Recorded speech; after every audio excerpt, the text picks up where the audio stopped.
Ah, vous êtes là! Bonjour! Bienvenue sur le chantier de GCUS, 8e semaine. Vous avez derrière moi le nouveau centre d'étubage du riz de Bama, un projet sur lequel le GCUS planche depuis maintenant 1 an et demi. Vous savez, on a étudié depuis longtemps les effets que ça va avoir sur la population ici. Qu'est-ce que ça va changer concrètement dans la vie des femmes étubeuses?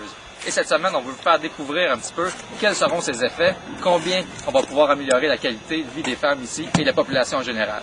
Bienvenue à la 7e chronique du Baobab.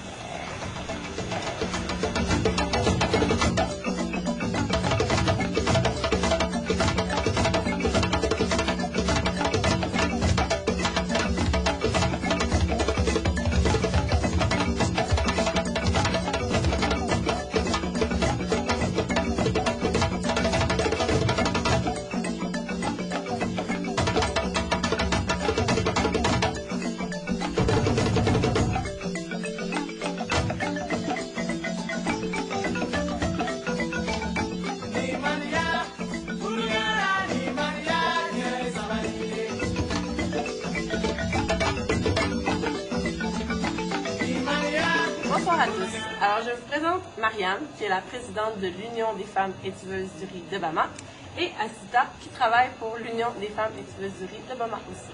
Alors, on voulait demander à Madame la présidente Marianne, quelles sont, selon vous, les difficultés que rencontrent les femmes étubeuses?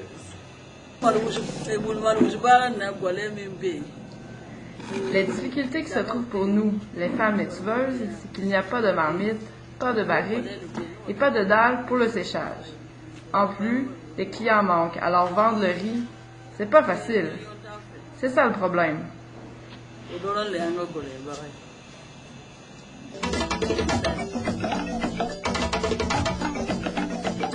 Alors, comme on peut voir présentement, c'est de cette façon que s'effectue le séchage, une des étapes de la transformation du riz.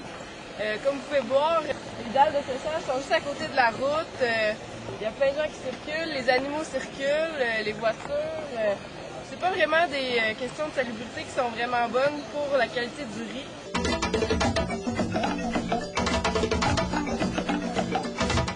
Pour mieux comprendre le contexte du centre, c'est important de savoir que d'une part, le riz qui est produit localement est vendu localement et que d'autre part, le riz qui est consommé en ville est un riz importé. Donc l'idée derrière le centre, c'est d'augmenter la qualité du riz local pour qu'il puisse être consommé en ville. Cette idée-là, ça vient d'une étude de marché qui a été réalisée en 2004 par 2 stagiaires, qui est en fait des étudiants fournis par le programme Uniterra. Les conclusions de l'étude, c'était que les commerçants en ville, des supermarchés et des boutiques, ils sont d'accord pour vendre le riz produit localement, mais ils sont plutôt exigeants sur certains critères. Les critères, c'est la qualité. Le riz doit être exempt d'impuretés comme les cailloux, par exemple, et il doit aussi être bien emballé et bien étiqueté. Pour que le centre puisse produire un riz de qualité, on y a intégré certains éléments tels que la clôture que vous voyez ici.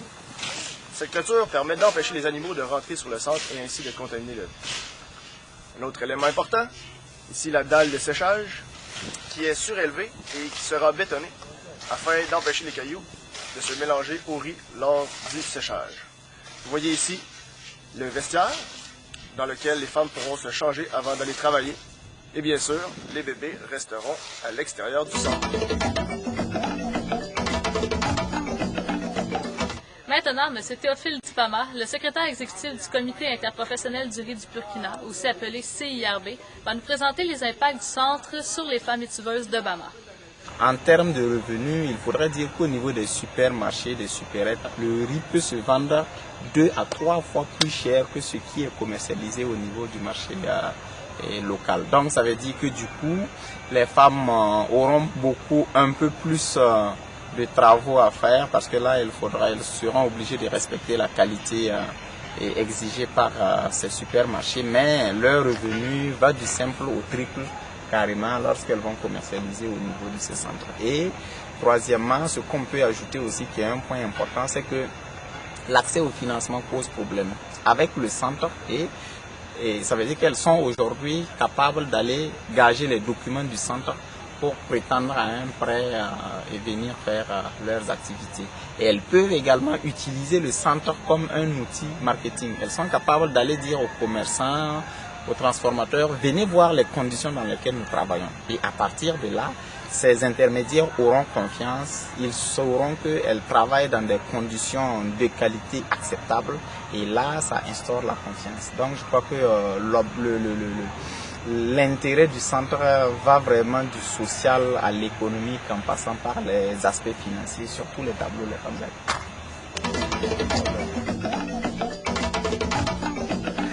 Ah, c'est le four à écorce. Ici, ce sont les balles de riz qu'on utilise pour brûler et créer de l'énergie pour l'étuvage du riz.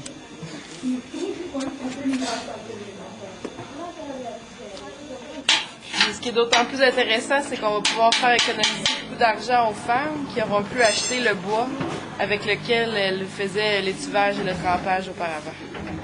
Donc ça représente beaucoup pour elles. En plus, c'est un coup de pouce pour l'environnement. Je m'appelle Drago Asita. Je voudrais remercier le groupe SN